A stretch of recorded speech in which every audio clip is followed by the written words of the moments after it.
Hey, what's going on, everyone? I'm going to be answering your questions. So let me know what questions you have, anything you want to talk about, whether it's related to Django or React, JavaScript, any sort of coding, or just other sort of life questions in general. So I'm just queuing up my project that I've been working on to actually post up the questions on here that also have polls and stuff like that. I'll probably do more polls later. But for right now, I'm just going off of my current broadcasts, ideally, and hopefully I'm actually bringing this thing up. It seems like it's not pulling what I need it to, so let me try that again. Marnik, hey, what's up? How's it going? Where are you from? Tell me where you're from when you come on here. Even if you've told me before, I love hearing the diversity that we get on these broadcasts because they are just all over, you know? It's pretty cool. Okay, so the broadcast is not coming up as it should. So let me just try one more thing here, guys. How's everyone doing today? There we go. And we already said hi here. Hey, what's up? Cool. Hello from India. Nice. Very good. Hello, Coder45. Coder45. Thanks for watching my videos. Appreciate it. Found it. Appreciate all the support you guys give. I mean, it's what allows me to keep doing this, right? So, like, if you guys weren't watching, if the content I was putting out was not consumed, if you weren't enrolling in courses, I would have to go and do something different. So I very much appreciate you guys watching and also coming out to stuff like this. Hey, how's it going? Welcome. Nikhil. So you're asking me to compare Fast API and the Django REST framework. Sure. So I think I've talked about this a number of times on the live Q&A. So Fast API is great to go really, really quick. So if you need a service for, like, let's say a machine learning algorithm, you can just spin up Fast API really fast and get it working. That's kind of the point of it, right? Is to actually prototype a RESTful API service really, really quickly that is also incredibly scalable. The Django REST framework is a lot more full-featured, so you actually have to have Django itself all installed, all set up to really benefit from the Django REST framework, which means a lot more development time. Fast API, if you just know how to return a dictionary in Python that can be JSON encoded, you're probably ready to go on Fast API. There's not really a whole lot more to it than just that. Granted, there are some security features, some things that you'll probably have to configure, but overall, the setup process is almost that simple. Where Django REST framework, it's a lot more complex. I mean, I still don't think it's that complex, but it is a lot more complex than just, you know, a couple functions that you're returning dictionaries from. So that's like Fast, or Flask is very similar to that as well. Okay, so here's almost the funniest question I get all the time. I mean, for years I've been getting this same question, and it just underlies a fundamental misunderstanding between what Django is and what Node.js is. So I've come up with the analogy that Node.js is a forest of trees, right? A forest, and Django is a house, right? So how do you compare a house, a fully built house, with a forest of trees? Well, a house obviously has a bunch of wood in it, and it can be stripped down to do a lot of the same things that a bunch of trees could do. But Django's like full featured. It's ready to be used. You just need to bring in your own decorations and change some stuff. Node.js is a forest of trees, and so is Python.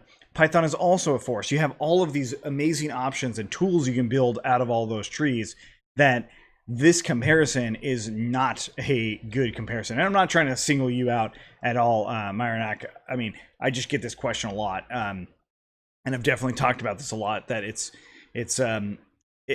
someone somewhere is comparing Django and Node a lot, and I'm not exactly sure why.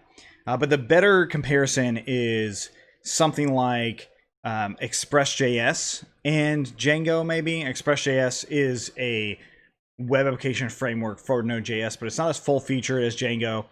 There are full-featured ones. I'm going blank on their names right now. But there's nothing at the scale that Django's at yet for Node.js. So I can't really compare which one's better, because they both are really good in their own ways, as far as using a Python runtime to run Django and a Node.js runtime to run a Node.js web application framework. But since I get this question so often, I just wanted to give it enough time to chat about, because it's just one of those things I hear a lot. I definitely hear that question a lot. And I'm seriously, I actually don't know why it's such a common question. Like, it's not like, hey, what's better, Django or serverless, right? Like, nobody asked me that question. I mean, to me, they're almost like the same sort of question, because they just do things differently, and Django can run on serverless. And I bet there's someone out there that has converted Django into a JavaScript framework to where it actually runs on Node.js and it works exactly like Django does. That would actually be something pretty cool. So if you guys actually see something like that, let me know. How is a RESTful API going to help in real-time applications? So it depends on what it is that you're talking about accomplishing in a real-time application. So a lot of real-time applications will still do REST API calls to other services and have some delay. The application itself won't have delay, but the service response might.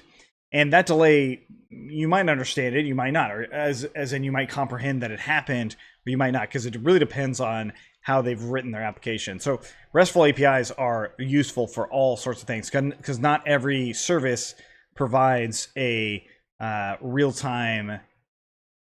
Well, some RESTful APIs can actually be in real time, depending on how robust the service is. But yeah, or not exactly real time. I mean, true real time is actually really hard to accomplish. Just like even what we're doing right now, it seems like it's real time, but it's actually not true real time. You're probably asking questions on a 3 or 4 second delay, and no actually intentional delay being done. It's just that's what's happening. Hopefully that answers your question. Probably not. I don't know. Machine learning and data science tutorial, please. Thank you for the suggestion. I appreciate it. I do want to do a lot more machine learning, and I will. I actually have some machine learning stuff on my website, so cfe.sh. Here's some links that show you, so cfe.sh right there. And then I do intend to have some on YouTube at some point as well. So thanks for the question there. I also got this cool little PayPal thing. Wait, which way? Here we go. PayPal thing right here. Apparently, that's a way that some streamers are doing it to get tips. Because if you're in a country that you can't do a live super chat, maybe the PayPal button. I don't know. If you want to, that's cool. No worries. I'm not here for that. I'm here to answer questions. So I'll leave it on there for, I don't know, a minute. But anyways, let's go ahead and say, would I recommend MongoDB for Django applications? Well, it can be used. So I just recently published on my blog something called Django. That's Django with an O instead of an A. So 2 O's in there, like Mongo and Django together. So Django is the tool that will sit in between Django and MongoDB. So it can be done. But Django was not designed for NoSQL databases. It was designed for SQL databases. And it continues to be supported for SQL databases. So I think there's probably a better solution that you can use out there to leverage MongoDB. Although Django is pretty cool.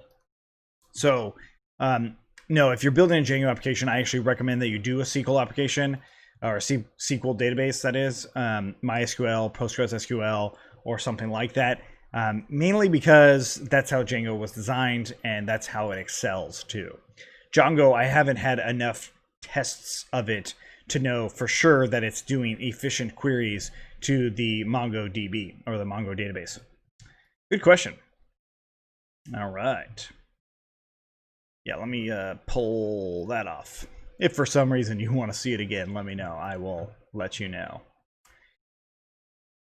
Here we go. Energy Code. You watched my interview with Clever Programmer. Oh, wow. That was a while ago.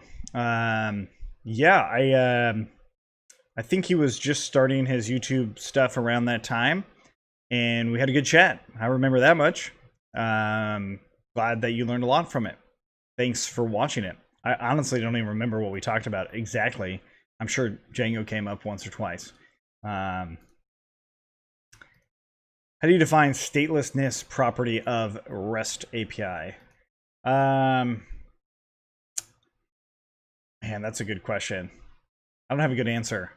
Ask me again the next time I do a live Q&A, and I'll try and give you a good answer, or at least a better one than no answer, right?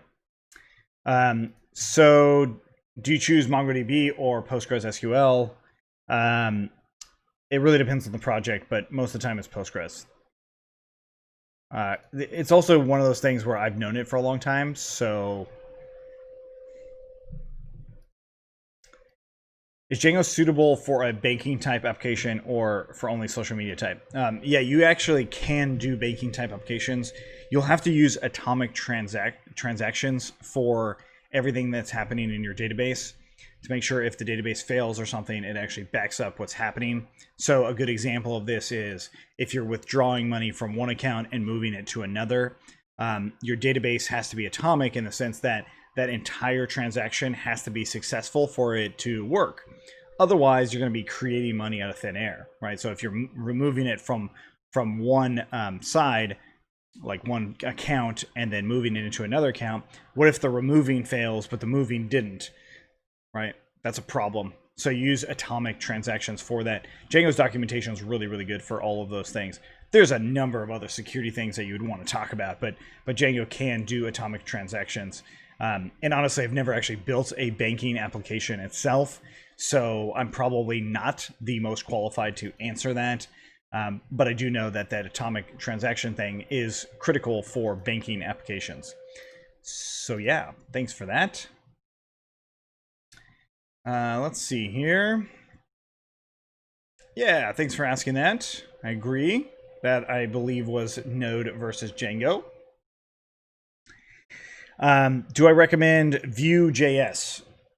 I haven't really used it enough, right? So I can't give, yeah, you should definitely use it. I really like React.js, but both Vue and React accomplish very similar challenges. So anyone can use it anywhere, and they are very well liked. I'll say that much. Like React and Vue are both very well liked. Hopefully that answers your question. NoSQL use cases, not Redis. So NoSQL is really good when the structure of the data changes a lot. So you don't actually have to migrate or update the data structure, right? So the actual structure of the data in a database is on tables and rows with columns. So when you need to add a new row that has a column in there or a type of data piece in there that the SQL database doesn't have, NoSQL use cases, not Redis in this case, NoSQL can handle that very, very gracefully without having to run a bunch of migrations and actually adding the table to the entire database. That is like one of the biggest things that I think is really, really nice about NoSQL. I'm sure there's other use cases that I'm not thinking about. So thanks for the question. Is it possible to get a Django Docker tutorial? I have one. Check out on my channel. There's definitely one already there. So there's a basic one, and then I build up a little bit more from there. Django and Docker is actually a really cool combination. I really, really enjoy using it.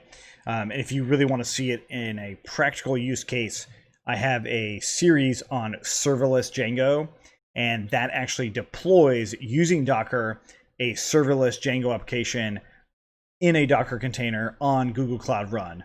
It's like such a fun project for me because this idea of serverless is fantastic, where you're not really managing the server at all, and it'll scale up and scale down as your service needs it.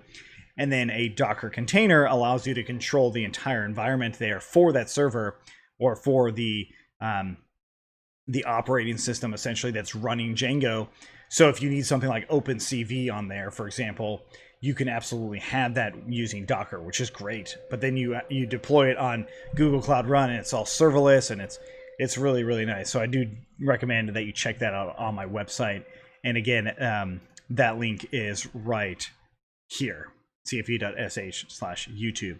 At some point, I'll remember exactly where to point for this, but I don't always sit in the same spot. I might move the camera around a little bit, so it's always hard to remember exactly how to point to those links. But anyways, thanks for the question. Let's see, REST API or GraphQL.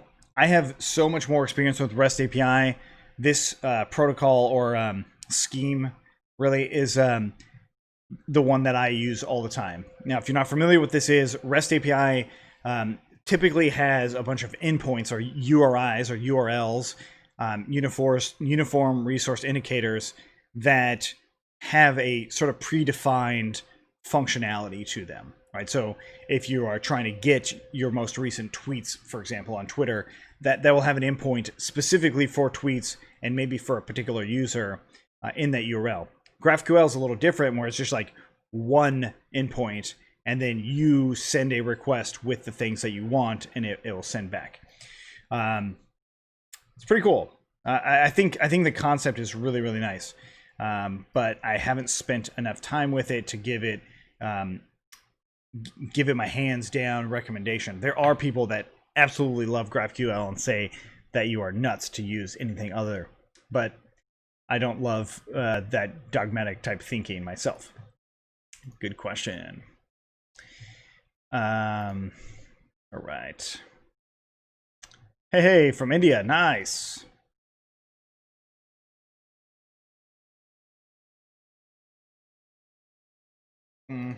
One second. Let's get another one. Can you get a brief overview on creating a music streaming platform using Django? Ooh, this would take a while. There's so many different services that you need to have work that I don't think just Django is going to be the way you do it, because Django doesn't actually serve static files very well, like MP3 files, for example. So Django would not be actually serving those static files. You'd probably want to use something different than Django. I mean, it can serve media. I will be clear about that. It definitely can serve media, but you would probably want to use a different service to serve media. There's a lot of things for streaming for that. So I don't know if Django is even the right choice in the first place as the place to start for your streaming.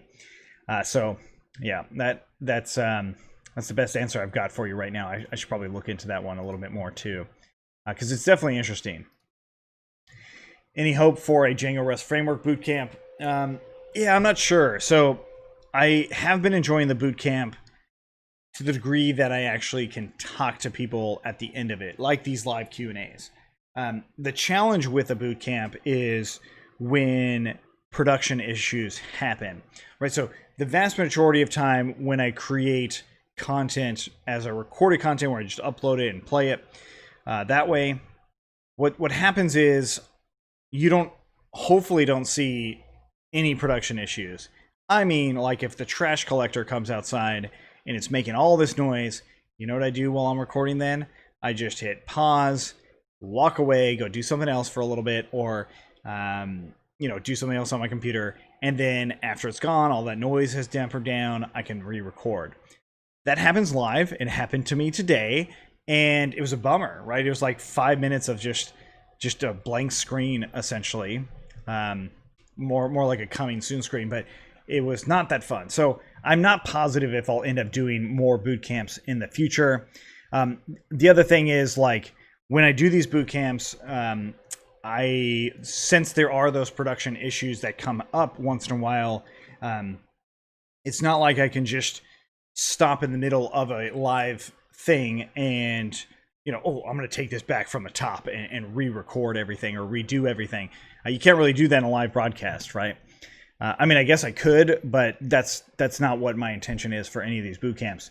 And so more likely what I'll end up doing is just another Django REST framework series where I record it and upload it. And maybe we do more of these live Q&As shortly after they're actually released. Or maybe I do some sort of broadcast of them and then release that individual video itself. I'm not quite sure yet, but it's a good question. Yeah, and I mean, the other thing is, like, these live streams, I really enjoy the question part of it. The thing that I don't enjoy as much is unnecessary pressure to do well while I'm live coding, while also trying to teach something, right? If I was just live coding and every once in a while saying, hey, this is what I'm doing, that's way different than trying to illustrate concepts that, if I don't feel great about it, I should probably just re-record or reiterate it in a different way. I just can't do that live streaming. So long-winded answer for your question there. Like maybe I'll give it a big maybe. Maybe I just need a little bit of time off because I'm closing in on the first Django bootcamp being done.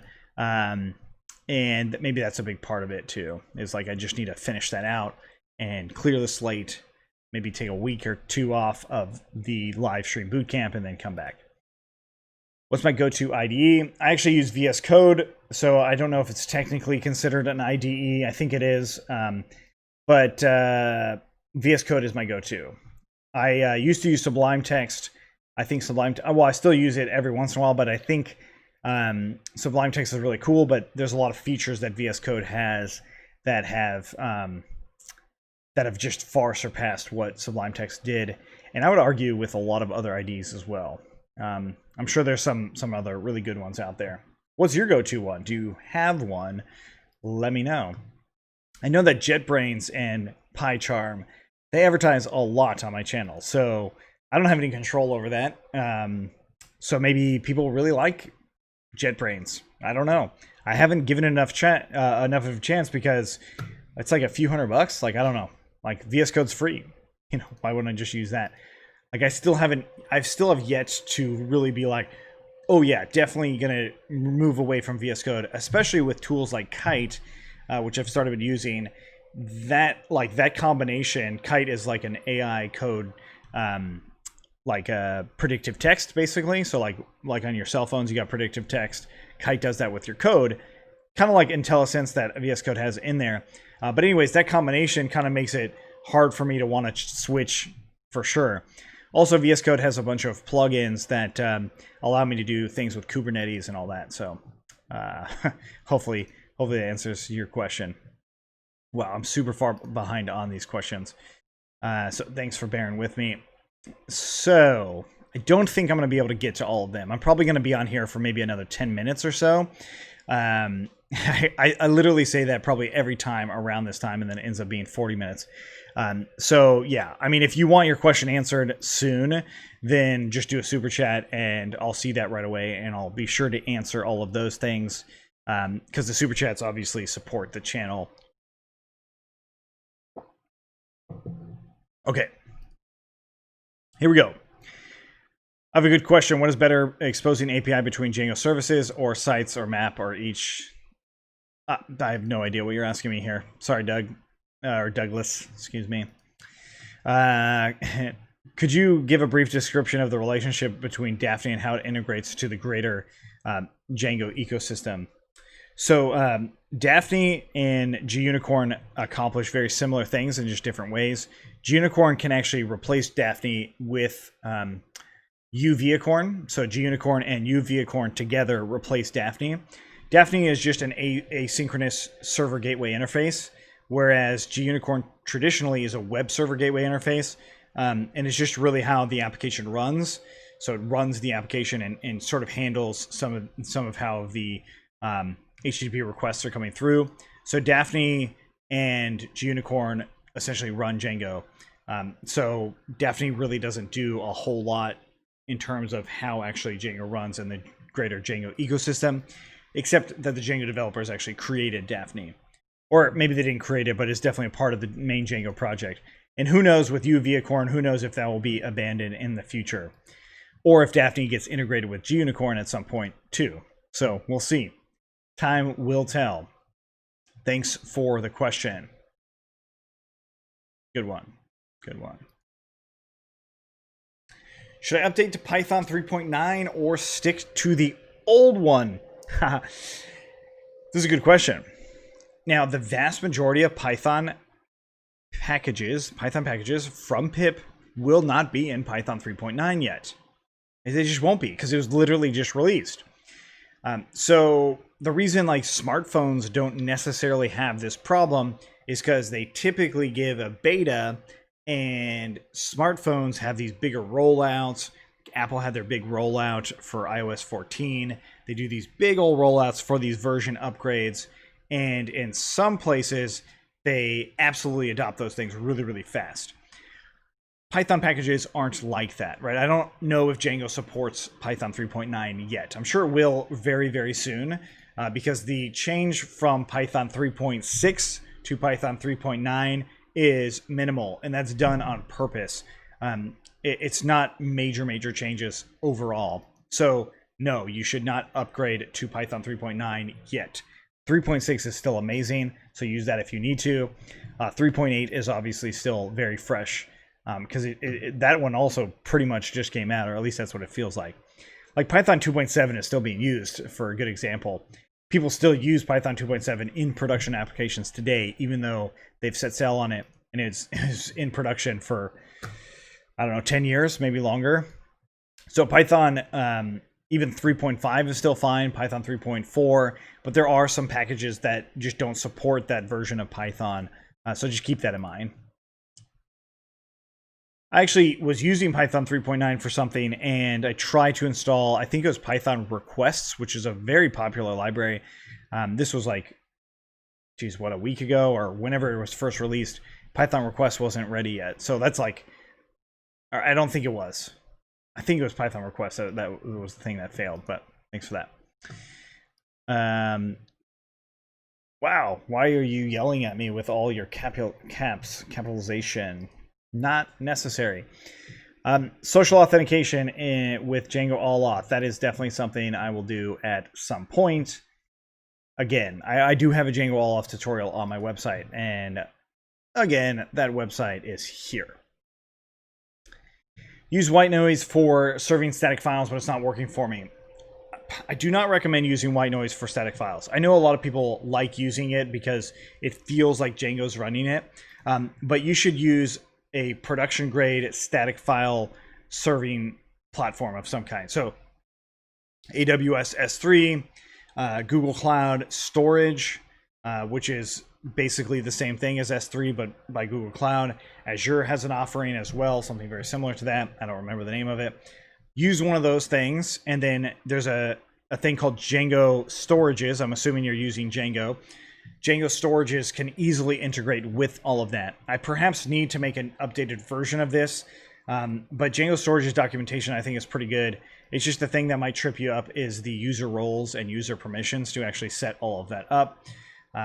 Because if you've never done it before, it's not that hard, but it's definitely a bit tricky to navigate. So thank you for that question. Let's see here.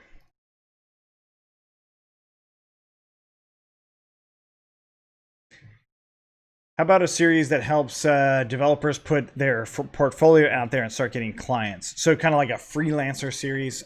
That's actually pretty interesting.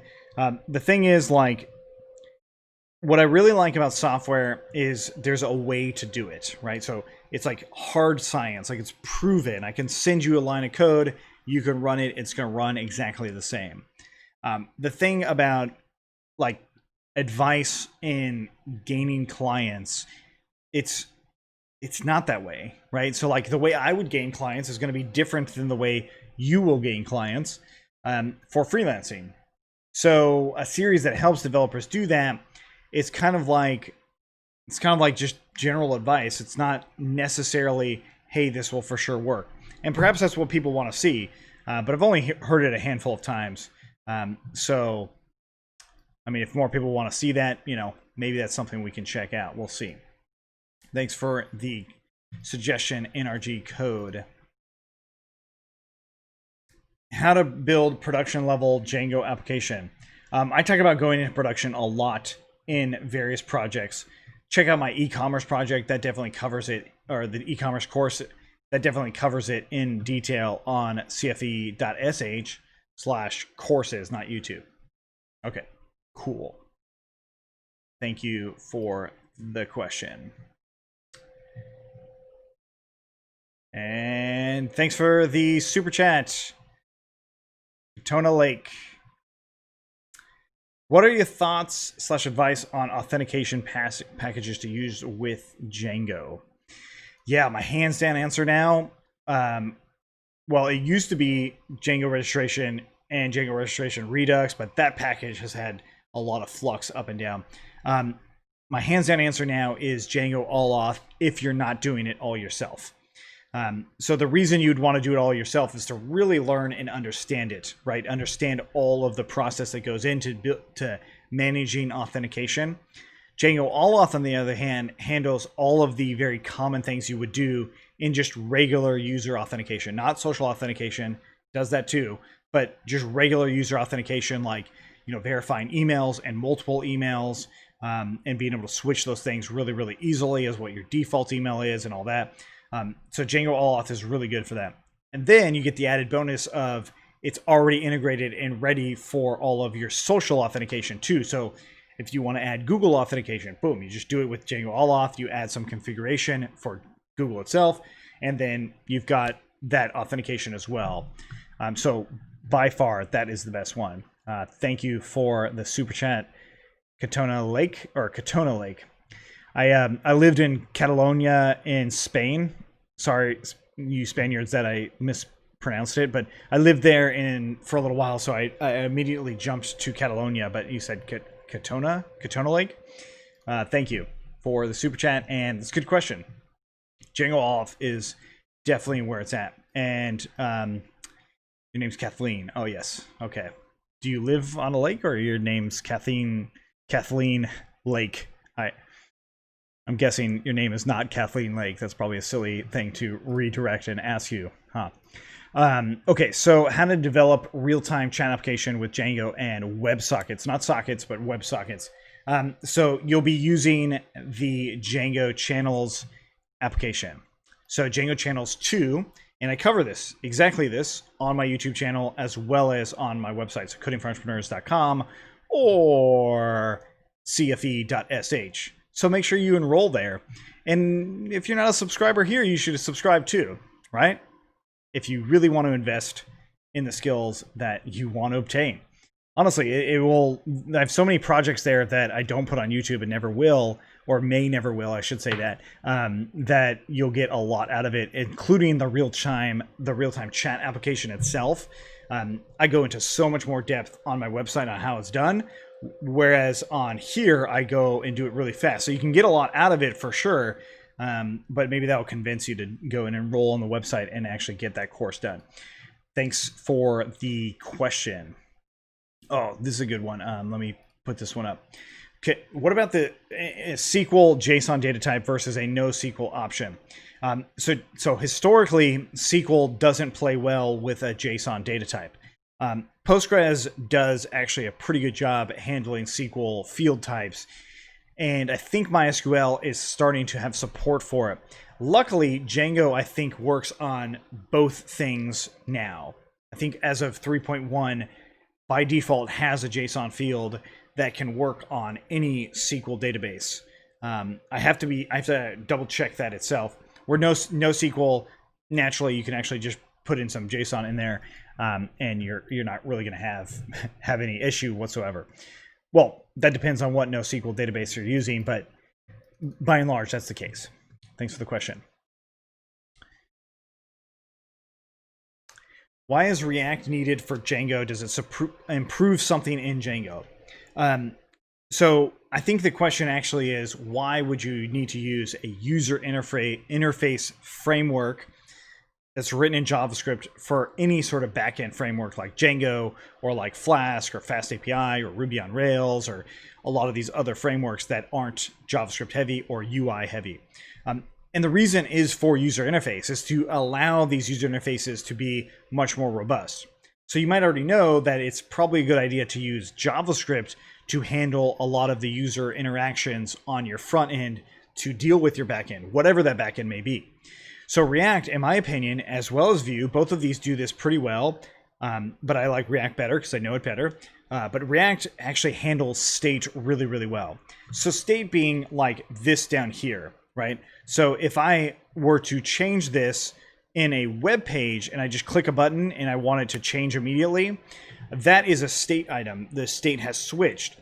And you can do this with pure JavaScript. It's totally possible, but it makes it a lot harder to accomplish. React actually handles that state really well. Another good example of state items is a like button or a dislike button or a heart button or a star button. You know, those buttons on like GitHub or Facebook or Instagram or Twitter. All of those buttons use some sort of asynchronous request to update the state of that button. And a lot of them, especially if they're on the web, use something like React to just make that state change really, really easy.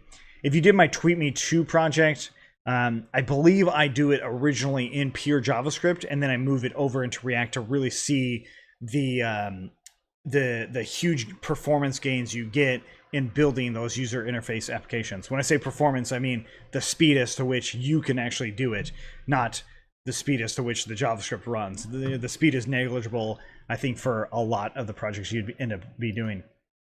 So does it improve something in Django? Not Django specifically necessarily, but it does improve how a user experiences your application altogether. So I'm a huge fan of a JavaScript front end or JavaScript heavy front end with a Django backend. I really, really like that because the Django backend doesn't have to change a whole lot to serve a modern cutting edge JavaScript front end that might change a lot. So yeah, thanks for the question. I do enjoy getting some of the same questions all the time, and the JavaScript and Python question and like how they interact with each other is something I really do like hearing from a lot. Hey, Sai, thank you for that. Appreciate it. No question, huh? Just a thank you. I do appreciate that, but by all means, at any time, ask a question. Especially when you do a super chat, you know? It's like, hey, you just cut the line 20 minutes. Let's talk. You know what I mean? Thanks for the question and the compliment and the super chat. Django and Firebase, haven't used it much. Well, you ask a lot of questions. Haven't used it much myself. I don't know why you would be using Firebase as your database with Django. You would probably use a less heavy framework to use Firebase. Like, I believe Firebase has authentication. Django has authentication. It's kind of like solving a lot of the same problems. You might be able to use just the Firebase database, if I remember correctly, but again, I don't use it a whole lot because you probably use it more in like a Node web application like Express, more so than Django, because Django is that full-featured thing that has really tight integrations with SQL databases already. Yes. Let me just refresh a little bit.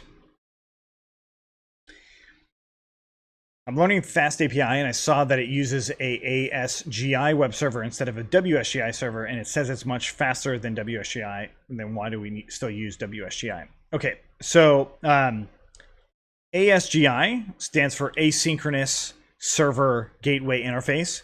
WSGI stands for Web Server Gateway Interface. So asynchronous code can often run much faster because it can, move throughout your application a lot faster because it's switching between different functions than synchronous code, which is blocking and it doesn't switch between different functions. So an asynchronous web server is also going to be able to do that and do it well with whatever your web application is. So earlier I mentioned Daphne. You might have even asked this question, but I mentioned Daphne and Uviacorn. Those two things are ASGI web servers, or ASGI asynchronous server gateway interface, or asynchronous web server gateway interface. So you're kind of being redundant there, calling it also a web server. But yeah, oftentimes you'll see a performance gain because it's using the asynchronous capabilities that Python allows for. So that's why you'll see a performance gain overall. But there are some drawbacks to using asynchronous code. And one of them being, if you're not familiar with it, if you don't actually know how to debug it or improve it, you're not getting any performance gain. So you might as well just use the WSGI yourself, you know? Anyways, good question. Hopefully you're still around. That was like almost 30 minutes ago. And I said like 20 minutes ago that I was leaving in 10 minutes. So a few more questions. I'm actually going to skip a bunch. Sorry if I missed yours. Again, it's like, you know, it's one of those things where it just takes a while to get through these questions when I want to give as thorough answers as I possibly can. Oh, so Kathleen, you used to live on a lake. Ah, got it. Kathleen on a lake. Jeez, I can't believe I didn't catch that. So cat on a lake. Wow, that was a lot of time spent on talking about your username. Okay. That is so silly that I did not get that right away. Okay, so next one. Can you give an example where REST API is going to be used in a real-time chat application? Yeah, so I kind of touched on this a little bit before, so I'm not really going to go back at this point. Here's one. Is Jquery dead? No, I don't think it is. I just think it's on its decline. It's on a slow decline, in my opinion, much like PHP. But I don't want to raise a huge war with you PHP huge fans saying that no, I'm wrong. And I hope to be wrong with all sorts of things. You know, that's how software is. And it's really cool. It'd be really cool if jQuery had major improvements where the brand of jQuery was still there, and maybe even the guts of what jQuery does is still there, but it actually implemented a lot of new modern practices, much like what React and Vue do. jQuery came at a time when JavaScript, pure JavaScript or vanilla JavaScript, was fairly challenging to write, and they needed a way to write it faster. So jQuery was like a shortcut to writing pure JavaScript, whereas, or at least that's my opinion or my understanding of it, and whereas like React and Vue and Angular, they rethink how to actually build interfaces. It's not so much about the JavaScript anymore. It's about rethinking how to build the interfaces using modern versions of JavaScript, which is jQuery. I mean, if it has done it, it's not anything I know about. I honestly really rarely use jQuery at this point, unless I really have to, or if I need to explain something in JavaScript to people that don't have a huge JavaScript background. Then I might use jQuery then, because there's so much more documentation on jQuery, and I think some of the concepts in jQuery are a little bit easier to grasp right away than some of the concepts in React, Vue, and Angular, especially dealing with state variables and like rendering out any variable inside of an element that has curly brackets and stuff like that. Things that jQuery just doesn't really do at all. So thanks for the question. Next one, Django 1.11 versus Django 3.1, I believe you mean, 0.2. I don't think Django 3.2 is out. Man, that'd be silly if it really is, and I didn't realize it. Yeah, so it's 3.1.2. So Django 1.11, I don't believe has the security patch support any longer. That is something else I'll look at just to verify, because I should know this off the top of my head. Yeah, so Django 1.11's mainstream security support, patches, and all that is no more. Where obviously 3.1 was just released, so it definitely has that support. But the differences between them for a beginner are practically nothing, right? I say that with some huge caveats, of course. There are some things that are rather frustrating when you're trying to learn something in Django 1.11 and you actually use Django 3 or Django 2 and it doesn't quite work. So whenever you're learning, stick with the version that's in the video. That's what I always recommend. But I've been doing Django since Django 1.3, and there have been a handful of major groundbreaking changes to Django in that time. but Django models are still Django models. They're still mostly the same. Django views are still Django views. They're still mostly the same. The URLs are still mostly the same. There is a different function now, so it's RE path instead of URL, and then there's also a path function instead of using a regular expression. So there are certainly some changes that happen over time, but if you know how to write Django really well, even in Django 1.8, if you know how to just crush Django 1.8 and then you move to 3.2 or 3.1, you're not going to be like, oh my gosh, this is so much different. I have to tell everyone that because I do have a lot of older courses in Django 1.11, and it's not like they're not completely obsolete to learn from. I have to say that because it takes a lot of time to actually make those courses, but it's absolutely true. If it wasn't true, I would absolutely be the first one to say like, oh, wow, you really should not be using that version, because there are certain things about older versions of software we shouldn't be using. But to learn, I think it's okay. Maybe I'll change my mind on that in the future when Django does evolve a lot more. But at this point, as far as I know, the Django developers are like, hey, Django is Django. We want to keep the core of Django, the essence of Django, the same for the future. Even with all the asynchronous stuff that's coming and the stuff that's here, the core of Django will still always be the core of Django, which is one of the things I really admire about Django itself. It's almost like if you've actually used WordPress, if you said to somebody, hey, you could learn WordPress from 4 years ago or 5 years ago or 6 years ago and still be able to run WordPress today, what is the answer to that? Well, yeah, of course. If you hadn't used Facebook for 6 years, is Facebook roughly the same? Yeah, still don't use it, but you know, it's roughly the same. Twitter is exactly the same. Has Twitter even changed at all? I mean, maybe longer characters. Anyways, the software is very similar in Django, so yeah. But of course, if you're more advanced, play with the new stuff. Why wouldn't you? You know, if you know what you're doing, go for the new things. That's how you learn. That's how you get better, right? Thank you for the Django Bootcamp series. You are welcome. Thank you for watching. Hopefully you're getting a lot out of it. I think I lost like 2,000 people on the test day because nobody likes writing tests, but they are important, so we do them. Okay, cool. So I'm going to be jumping off here in just a minute, so I'm going to do some rapid fire questions towards the end of all this stuff. So let me go. Here we go. So if you ask the same question more than once in a repeated pattern, almost spamming like, I'm probably not going to answer it, just so you know. I'm sure that's not surprising, but does React go well with Django? Yes, I just answered this in detail, so go back, watch like maybe 30 minutes ago. You'll see all of the React Django stuff that I talk about. I think it's actually a really cool combination. I'm going to upload a course on Fast API, probably at some point. Not yet. Here's a question about Django 1.11. Should I stick to it or upgrade to the latest version? I just mentioned it. Stick to the version that's in the course itself. Always stick to that version. You can always upgrade later because the core of Django is the core of Django, and that will always be true. Would you suggest using Django all-auth in some medium-sized project or website? Yes, you can use Django all-auth in any size project for Django. There's a huge caveat on any because you need to have the servers to actually support large, hugely scalable businesses and projects. Flask tutorial, I have one. It's called Flask Landing. It's on my website for sure. I can't remember if I put it on YouTube or not. But yeah, thank you for the question.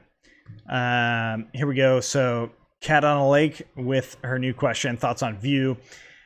And thank you for the username analysis. Hey, real-time live analysis is actually a little bit tricky, even if it doesn't seem like it, with something so obvious to that. Thoughts on Vue Js. So Vue Js is very much like React. I did mention it earlier as that I haven't given it enough time to really say that Vue Js is something you need to spend a lot of time with over React JS. But if you don't know either one, I would say play around with Vue or React, see which one that's really sticking with you, and go for that. Because Vue JS has just as much traction, if not more traction, than React. It's also not run by Facebook. I just made a crack about Facebook. Facebook actually publishes React. It also publishes PyTorch and a lot of really great open source software. So Facebook does do some good for the open source community, and React is one of those examples. And also the other advantage of using React over something like Vue is React also has something called React Native, which is for building truly native mobile applications, and it works exactly like React JS does. So that was one of the really solidifying factors for me, for really sticking with React through the years, is because of React Native. And Vue as far as I know, there's not a Vue native. There are things that can run Vue as native code in a way on mobile applications as well, but I don't know. I just like React a lot. But I do know a lot of people that absolutely love Vue, so you can always check that out. Thanks for the other super chat. I appreciate it. Let's see here. Let me get to...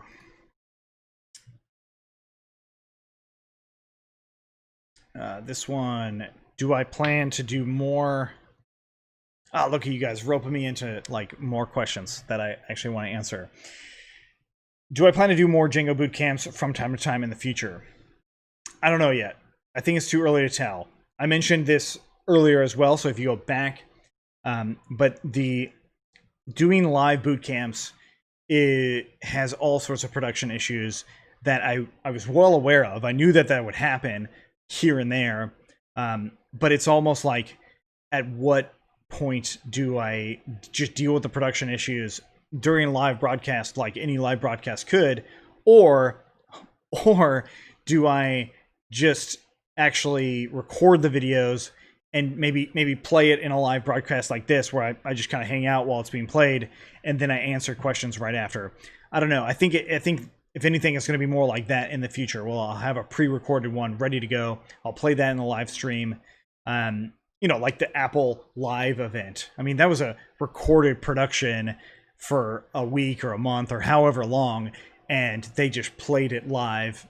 There's no live questions. There's nothing live really about it other than they're calling it live. My boot camps are actually live. Like, I'm actually doing the coding and all of the challenges that come with it in that live boot camp, which I have another one tomorrow as well.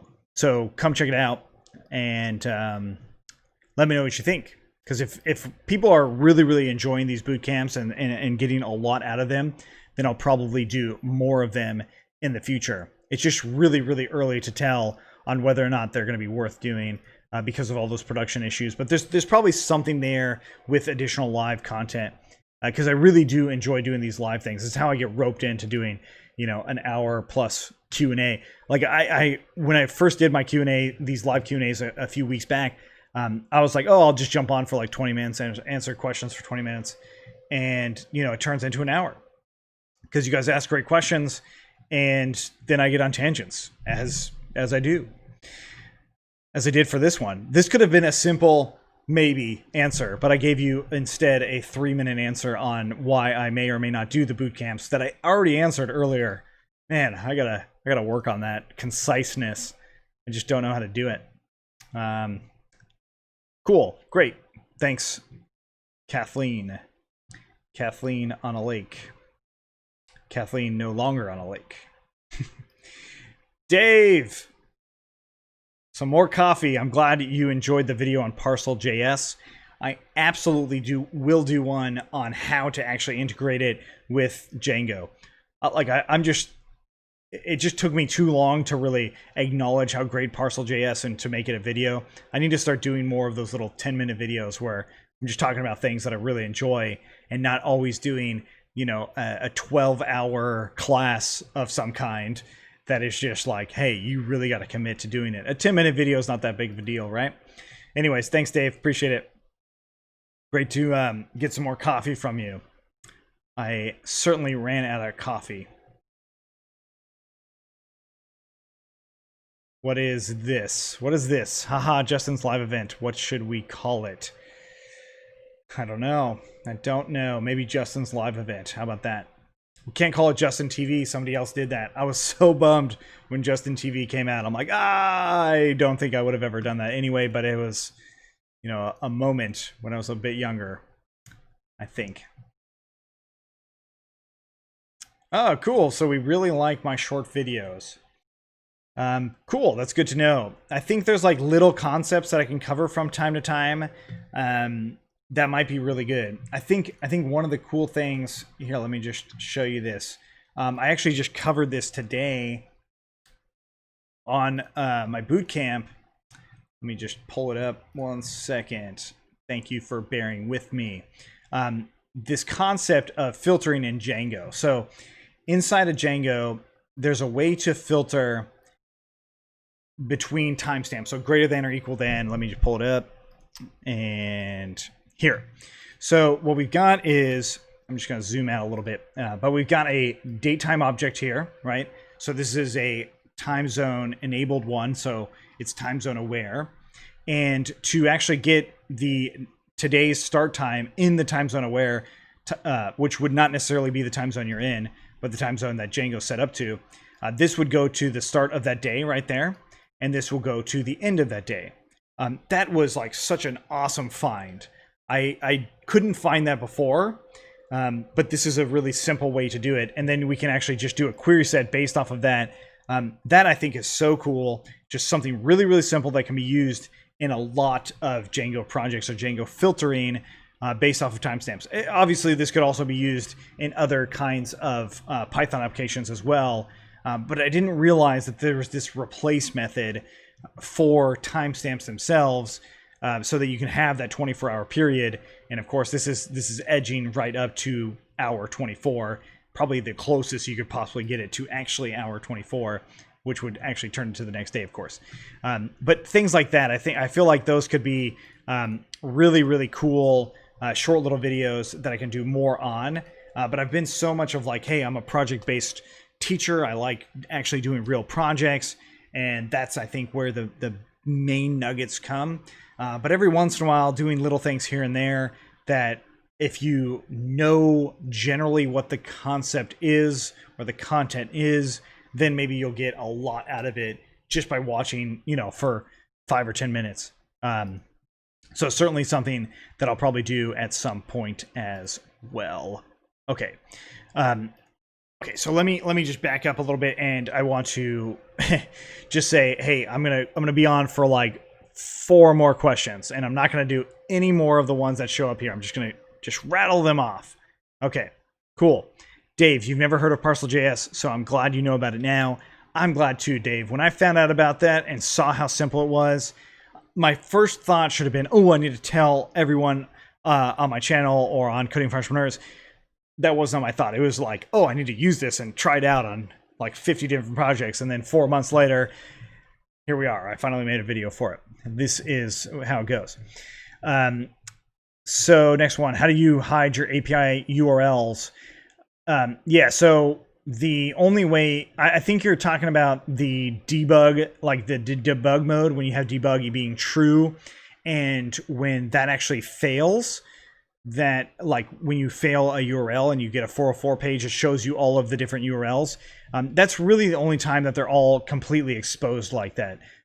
So you wouldn't actually be hiding anything. Hopefully that makes sense to you.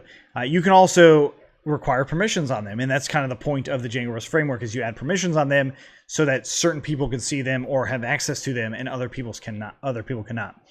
Next question, the tech realms. Am I an angel investor or venture capitalist?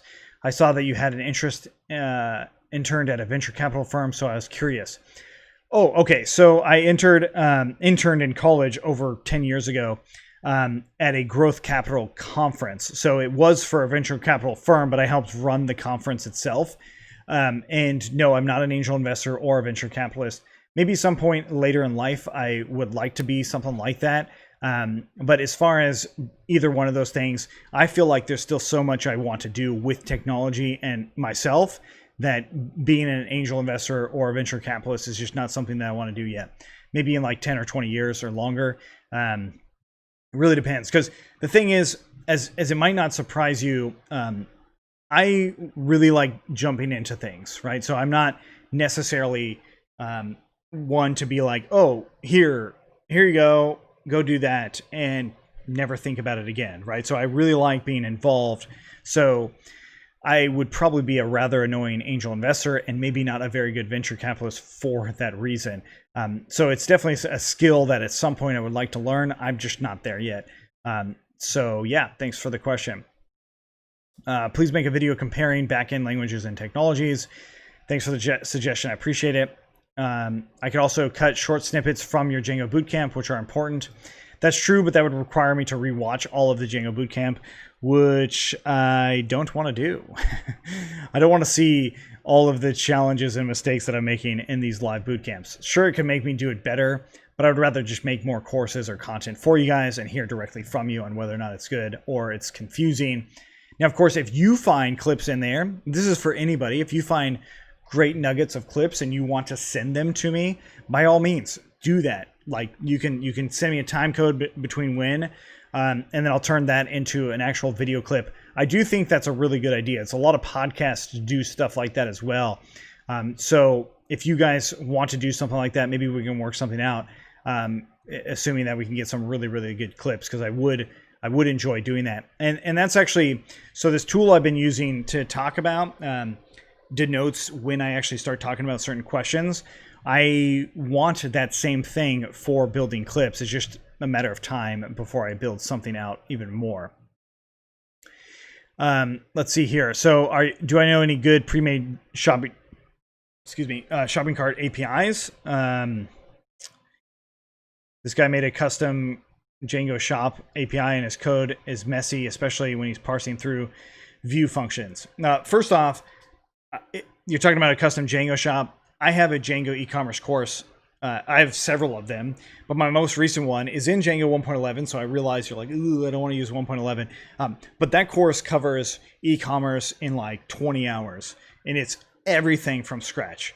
Maybe it's not 20 hours, maybe it's less than that, but it will absolutely be something that's really, really good for you in learning how to build your own shopping cart. Also, the Django Bootcamp, which I'm getting close to finishing, does talk about ordering processes and in general, just no shopping carts. So you can see the difference between the two. Anyways, thanks for that question. Thanks for watching. Thank you, man. I appreciate your work. This is from John. Got to get 7 done tonight. Yeah, go ahead, John. Get out of here. Go get 7 done tonight so we can talk tomorrow. I'm new to Django, desperate to learn. I believe, like many others, I need an elementary tutorial on Django so we can get it and pick up. Yeah, so check out my Django Bootcamp. That's a good place to start, I think. Or if you want a full-fledged project that's a lot longer than the Bootcamp will end up being, as far as the content is concerned, check out my Try Django series. I think that's pretty good as well. Another question, what tool do I use to zoom into text? That is just an accessibility feature on Macs. Windows have it as well, so I use the same thing.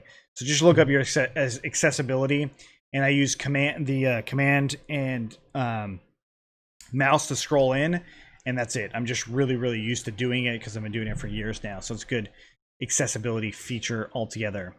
So anyways, thanks so much, guys. I went literally 30 minutes longer than I intended, but like I said, I really enjoy answering all of your questions. This is just a lot of fun to do from time to time. So maybe at some point we will have these live questions in person. We will see. Thanks again, guys. I will hopefully see you tomorrow at the bootcamp. And if I don't, hopefully I'll see you on one of those next videos. Take care.